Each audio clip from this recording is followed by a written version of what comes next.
Other in NBC's great parade of new shows. Ladies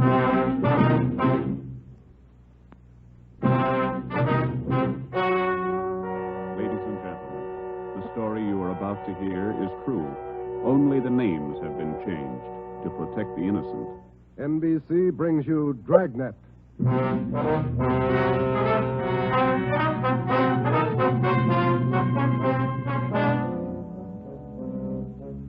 You're a detective sergeant.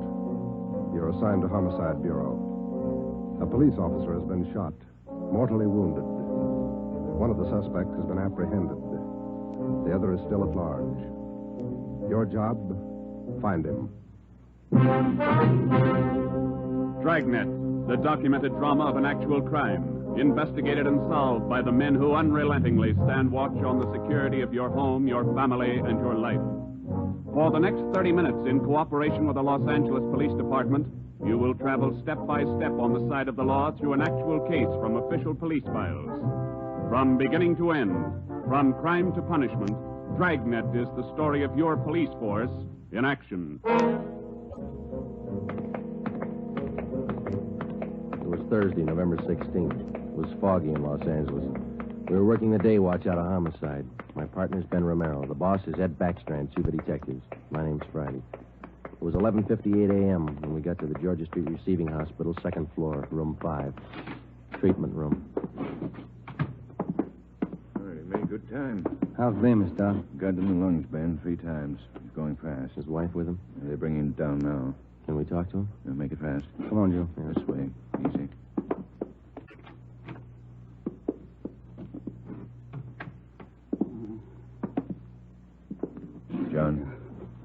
John, it's Friday and Romero.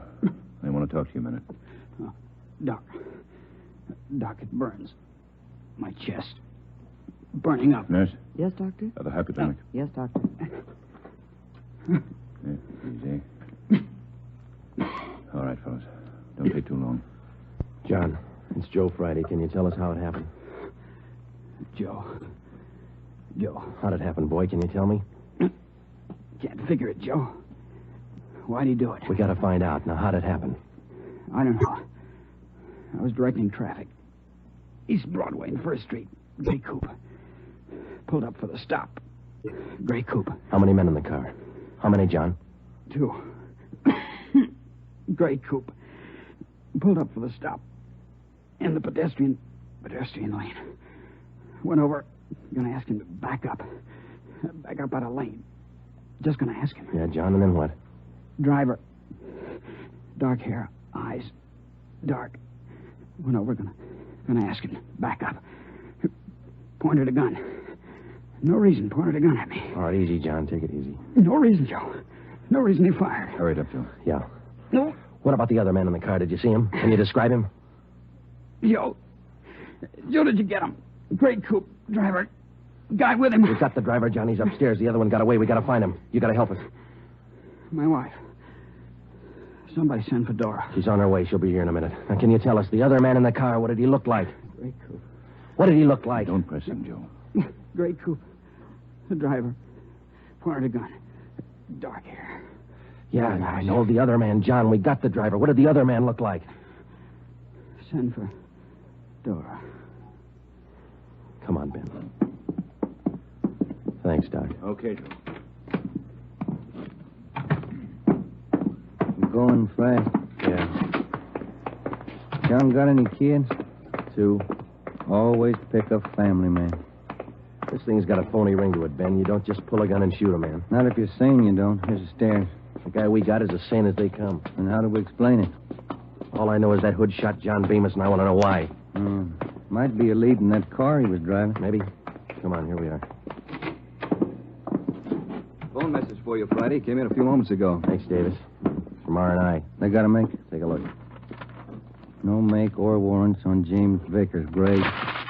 Let's talk to him. Come on. Yeah.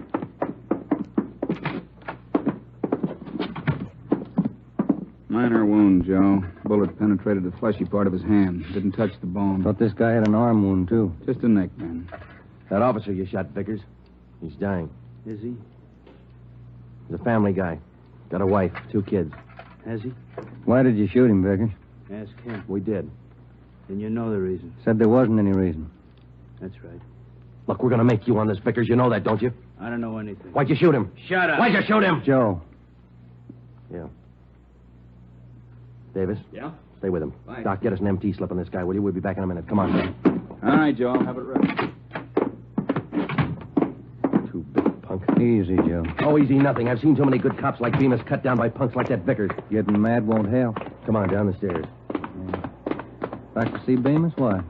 Just for the record. I want to see if the doc thinks it's okay for us to bring Vickers down. I'd like to have Bemis definitely identify him as the guy who shot him. We've got 3 good witnesses. An identification from Bemis will clinch it. I want to see Vickers get everything he's earned when he goes to court. Here we are. Yeah.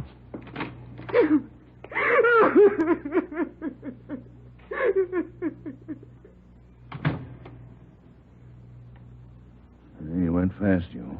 Yeah. That his wife? Yeah. She make it in time?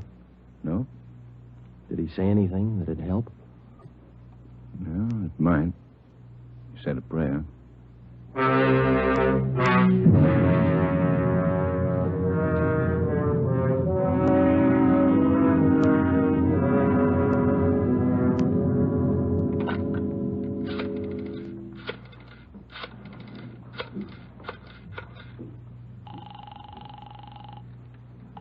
City Hall. 2625. 2625. Auto records, Crowley. Joe Friday, Vince. What about a make on that car used in the Bemis shooting this morning? Yeah, Joe, been trying to get a hold of you. Where are you now? Georgia Street, 2nd floor. What about the make? Car was reported stolen yesterday afternoon. Registered to Harold Simpers, 716 Everett Street. Report said the car was taken from a parking lot at Grand and Wabash. Okay, Vince, thanks. What about the guns they found in the car? Lee Jones still has them over at the crime lab. He's running them through. No word yet? No. You make out the impound report on the car, Joe? Yeah, recovery report, too. They're still dusting for prints. MT slip ready, Doc? Yeah, right here, Ben. Medical card, history, MT slip. You ready, Vickers? Yeah. All right, put out your wrists. Put the cuffs on him, Ben. Watch his hands. You saving me for the hot lights? All right, let's go. I'm not going to jail. You're in jail now. Looks like a hospital. Bars on the windows, aren't All right, come on. Give me a smoke. Here. Okay. Light. What do I get if I open up? No deal. Might talk, make it attractive. Who was the other guy in the car? Hitchhiker. I always give rides. Then why'd he run when we chased you? Maybe he was scared. You're part of a gang. Maybe. Who was the other guy? What's it worth? Oh, come on, Vickers. You're wasting our time. Where are we going? All right. My hand hurts. I want to call my own doctor. You hear me? Yeah. That cop pulled his gun first. I can prove it. Yeah, down the stairs. Easy, huh? Where are we going? I said, where are we going? All right, what's it worth if I talk? I could tell you all about it. Let's make a deal. You'll tell us anyhow. Think so? All right, you out the door. Wait a minute, huh? Cigarette's out. All right, Ben, light it. Yeah. Nice of you guys. Thanks. Get up, Ben. Vickers, stop! He's crossing the street. Fire over his head. Watch the crowd. Vickers! Joe, he's running for that car. All right, let's hold it, Vickers. All right, stop it, Ben. He's stopped. Come on, Joe. All right, come on, get back, please. Let us through here. Let us through. Shall I call a doctor, Joe? No, he wouldn't be interested. The guy's dead. James Vickers, murder suspect, address unknown, died almost instantly at 1:13 p.m., November 16th, while attempting to escape. His body was taken to the county morgue where it was posted. All the personal effects found on the body were listed by the coroner, and a receipt for them given to our office.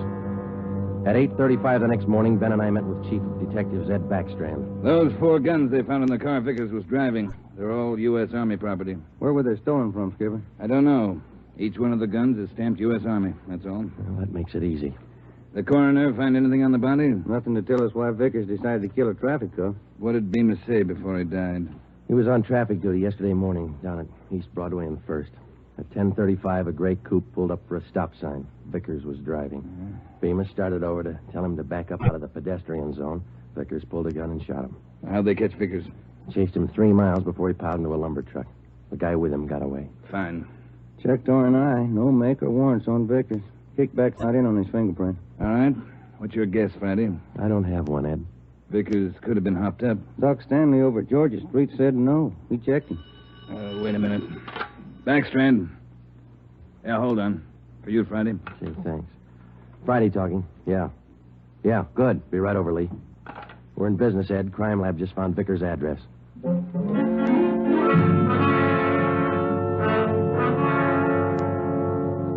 There it is, Joe. Thanks, Lee. Let's see, huh? Silver Dollar Hotel. Received a Mr. James Vickers, $6.50, room 345. Where'd you find it, Lee? Under the front seat, in with the tools. Anything else? Not a thing. How about prints? 2. Kind of smudged. Hope we can run a make with them. No prints on those 4 guns, Lee? Smeared. Not enough to classify. Yeah, this is it, Ben. That's all we got. Come on, let's see if we can make it pay off. We located the Silver Dollar Hotel on East Grand between 16th Street and Pico. It was an old-type frame building with a brightly colored neon sign jutting out over the sidewalk just above the dark entrance. The manager's name was Luther Gage.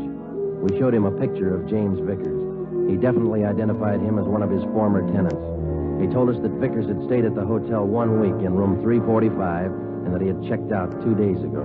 Was Vickers staying here alone, Mr. Gay? Yes, alone. Quiet man. Did he have any visitors? Maybe.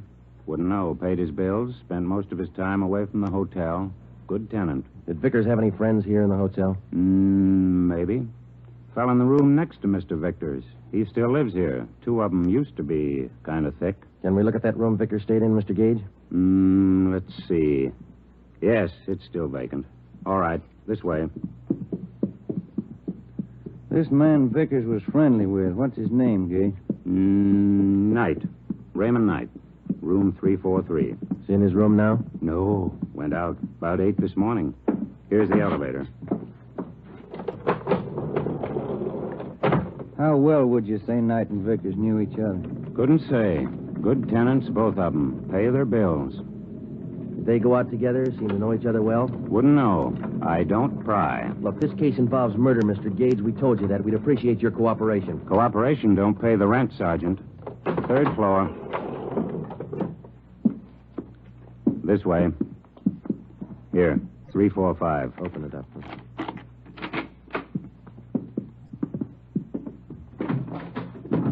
Nothing. Yeah, over here. Looks pretty clean, Joe. All my rooms are clean. You didn't mean it that way, Mr. Gage. I wonder if you'd show us Knight's room now. That's next door, isn't it?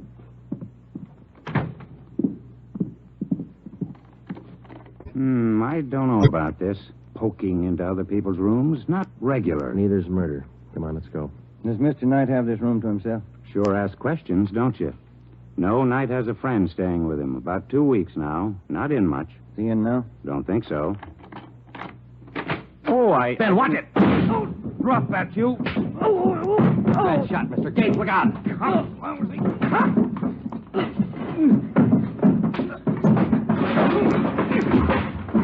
Come on, get up.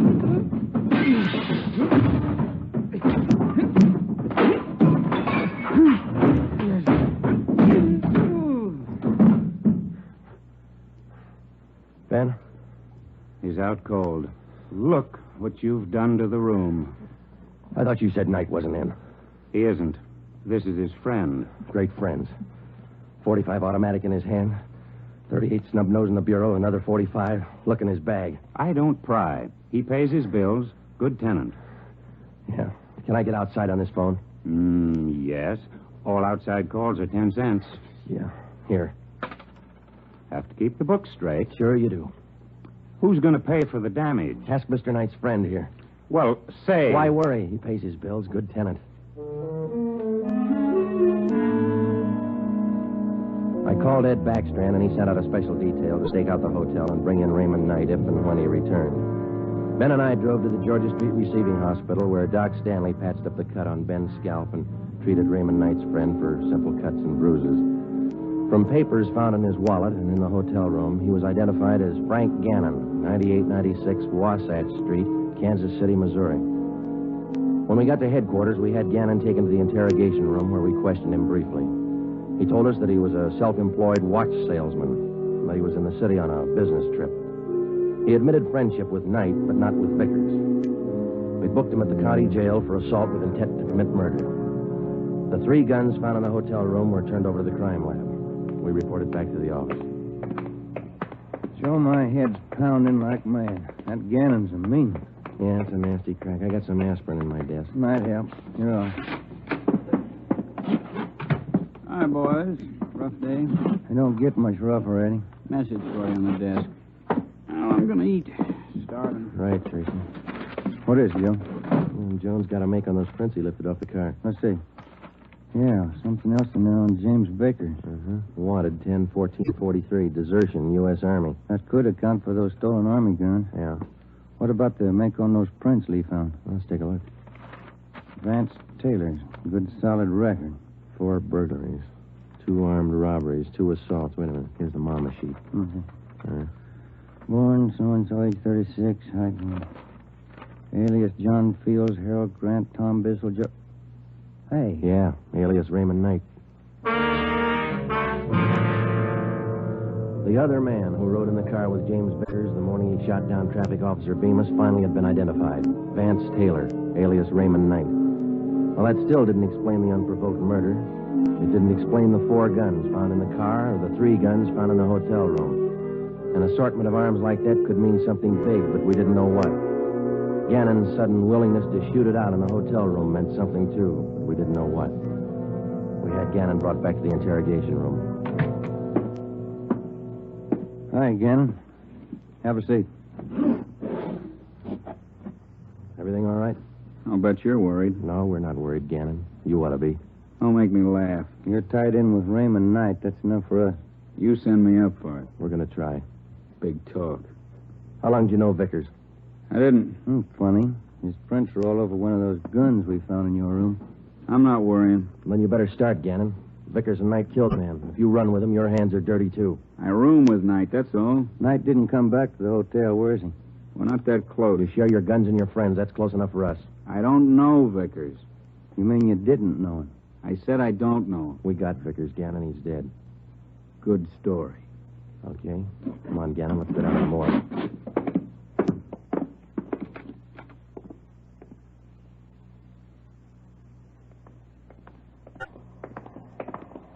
Down this way, Joe. Cold today, isn't it? Yeah, it's damp. Bad sinus weather. No. What is all this? Never seen a corpse before? No, I'm not in this. Take me back. I don't want to look. You can close your eyes. Take me back. I don't want to look. Here we are, fellas. Slam 45. This way, Gannon. I get sick. I don't want to look. Throw back the sheet, Fred. Take a good No. look, Gannon. No, he's Knight's friend. I'm not in it. Who is in it? I don't know. Take me out. I'm sick. All right, Fred. Thanks. Okay, boys.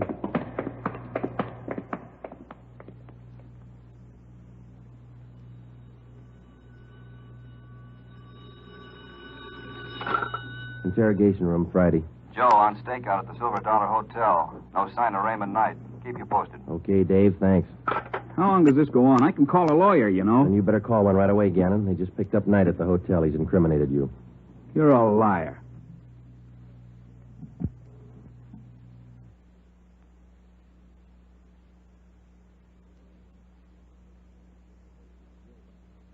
Sure. Like we were about Vickers. We'll prove it to you, Gannon. The officers are on their way in now. They're going to put Knight in the next room. You can listen to them. Look, I came here to sell watches. I ain't in this. Gannon, you and Vickers and Knight were planning a job, a big one. We know that. If you want to wait till you get on the witness stand to tell your story, it's all right with us. Well, didn't take too long to break this one. Smoke, Joe? Yeah. Thanks. Gannon? Smoke? What are you going to do? Nothing. Just kill a little time. They bring in Knight. You haven't got Knight. I haven't unwrapped him yet, Joe. You want to check me out? Okay, open him up. Give him a good shuffle, huh? You're going to have some time on your hands, Gannon. Want to learn a new card game? Nah. Suit yourself. It's a good game for two. Better with three. Sure a lot of cards. Yeah. You got 2 decks there. Well, first off, this game is quite a bit like gin rummy. Yeah? There are 8 of every suit. 4 jokers. Jokers count 50 points. Mm-hmm. Red 3s count 100 points each. If you get a black 3, you can freeze the deck. Oh, I see. I shouldn't say deck. In this game, they call it the pack. The pack? What's a pack? Well, it's the discard pile, same as in gin. You get a red 3, you can freeze it. No, it's a black 3. Well, what happens when you freeze it? Nobody can pick it up. Oh, I see. All right. Let's deal out a dummy hand here.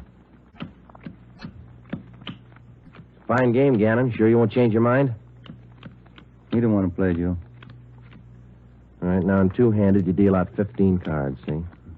How many can play? As many as 6, I think. I've only played up to 4. You play partners with 4? Yeah, that's right. Okay, count your cards. I think that's 15. 13, 14, 15. Right, now what do I do? Well, I guess you better lay your hand open. That'll be the easiest way to show you. Okay. I'll spread them all out over there. Well, you don't have a great hand there. You got a couple of black 3s. You can use those. Yeah, that's fine. They count 100 apiece. No. Those are red 3s. Black 3s don't count anything. Oh, red 3. That's right. Do you remember what black 3s are for? Yeah, you can use them to freeze a pile. Pack. That's right. The pack. Well, you know what I mean. All right, now, look. You see, I got a joker here. Jokers are wild. Do you remember how much they count? They're wild. 100 points. No, red 3s are worth 100. Jokers count 50. You don't explain it very good. I don't understand. Well, how simple can it be? Gannon's not even playing. You get it, don't you, Gannon? Okay, red 3s count 100. Jokers count 50. Black 3s, you can freeze the pack. Yeah, good. Now hold on to that, will you? Now, black 3s freeze the pack, but that's not the only card that can do it. No? No. Deuces can do the same thing. Well, you see, the only difference is if you use a deuce, which is also wild, you have to have a natural pair in order to pick up the pack. Now, with a black 3, it's only good until... I knew it wouldn't work. It was sour right from the start.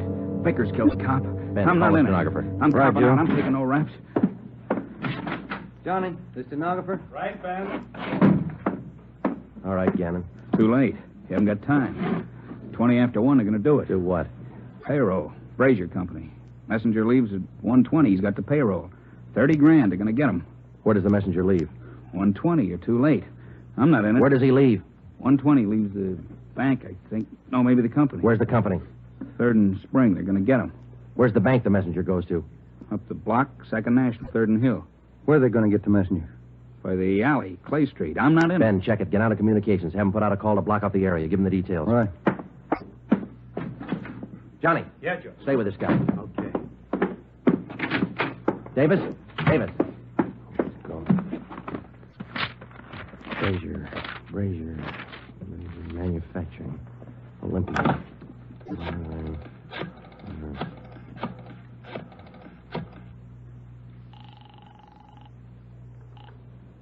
Good afternoon, Brazier Manufacturing Company. Give me your payroll division. This is a police department emergency. What's that, sir? Your payroll division. It's an emergency. One moment, sir.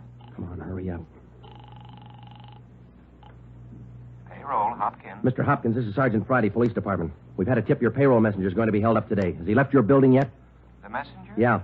Oh, my, he left early today. Went out the door about 10 minutes ago. Thanks. Second National Security. Second National. What's your 3?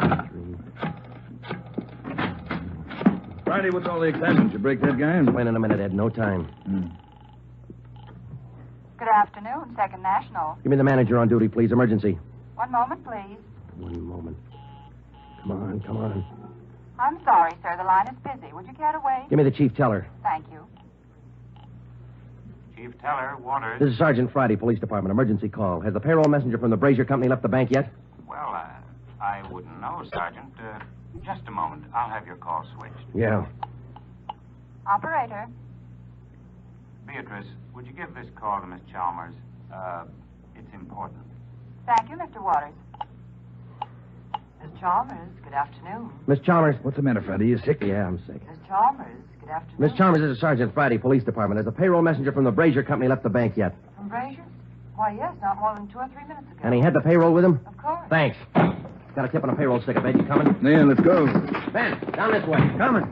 Let's hustle it down the stairs. Communications get the story? Got it on the air now. Where's this Brazier Company? 3rd and Spring, about 5 blocks from here. Come on. Here's the garage.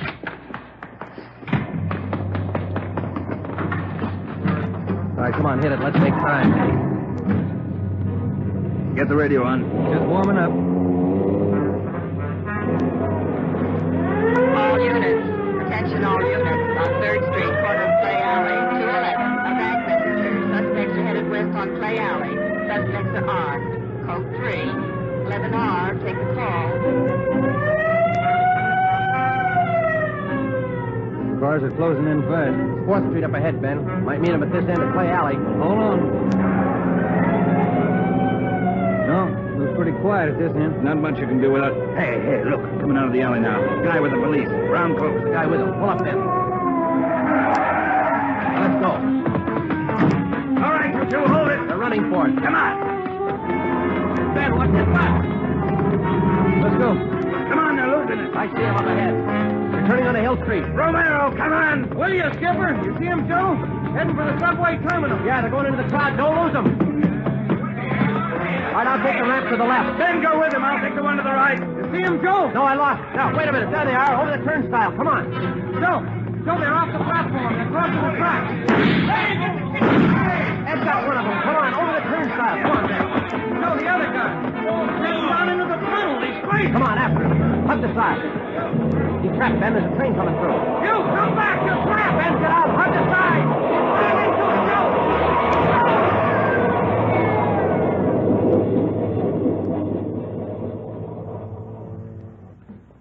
You all right, Joe? Yeah. You? Mm-hmm. You want to check? No, I don't think it's any use. Yeah. Well, let's go. Wonder why he tried so hard, Joe. I don't know, Ben. Some people are like that. You can blow the whistle all you want. You never know when to stop.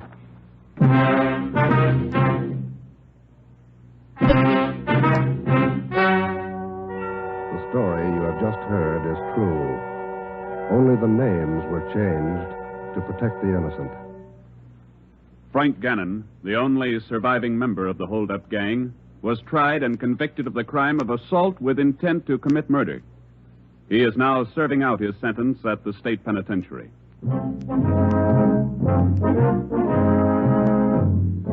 You have just heard the 16th in a new series of authentic cases from official files. Technical advice for Dragnet comes from the office of Acting Chief of Police W.A. Wharton, Los Angeles Police Department. Tonight's program is dedicated to Private Richard H. Taylor of the Washington, D.C. Police Department, who on the evening of December 13th, 1946, gave his life so that yours might be more secure.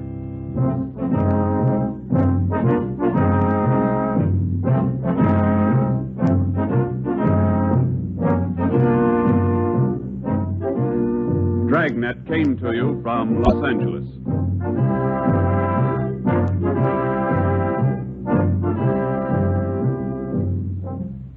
Phil Harris likes a great deal about the South. We like a great deal about Phil Harris. For instance, we like his beautiful blonde wife, Alice Faye. In fact, we like the Phil Harris-Alice Faye show, and it just happens that it returns to the NBC air tomorrow. Why don't you take our advice and listen to one of the funniest shows around anywhere? That's the Phil Harris-Alice Faye show tomorrow on most of these same NBC stations.